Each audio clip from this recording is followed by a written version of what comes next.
Real pleasure to be here talking to you today in Speakers Associates' first live talk. It is 1:33 local time in the afternoon for me here in Barcelona. I'm working from home.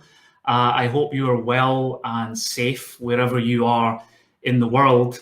And if you're catching up on this on the recording, I hope that you get some insight from this also. And maybe you're looking for some advice, some help, some insight for yourself in this period, this very tricky, difficult period where we're all experiencing this global collective trauma.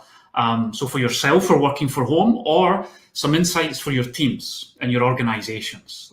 Maybe you're in a leadership position and you're trying to think about how you can help your teams get through this very difficult period.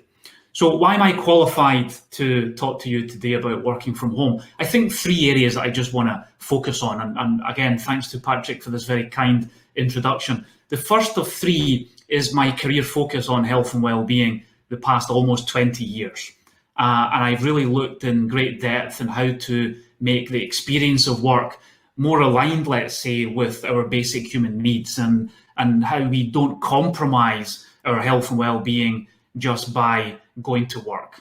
And I think that we can improve not only health and well-being by changing the way that we work, but also our performance and our productivity and the value that we give to the company so that we all win. I think that is the first thing that I want to highlight. And over the years, I've written a couple of books. I've worked with leading organizations of the likes of McKinsey, Salesforce, Uber, even just in the last 12 months during the pandemic. And I want to bring also a summary of the findings of our client work in the past 12 months also in this post-pandemic scenario, which is different. A lot of the changes were already in motion, but they're certainly being accelerated. I want to try and bring some of those today. The second side, I guess, more of the kind of academic background. I continue to try and do research, but the interesting thing is, you may not know, is that my PhD almost 20 years ago, I'm starting to feel a little bit old now, was in the field of virtual teams.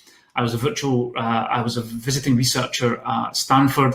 I looked at the work of virtual teams and virtual communication. And look, the interesting thing is that even though 20 years ago, technology has changed, of course, but actually in a way, has it, right? 20 years ago, we had Microsoft Net Meeting, we had video conferencing. Of course, the connection was pretty sketchy. It still can be, depending on where you are and how you connect. So on one level, even though technology in the world and society as a whole has changed markedly, communication technology, I'm not so sure, right? But anyway, what I want to focus on is that the human processes, which are very much in play when I looked at my thesis on how we actually communicate, how we connect, how we inspire at distance, are very much the same today as they were over 20 years ago.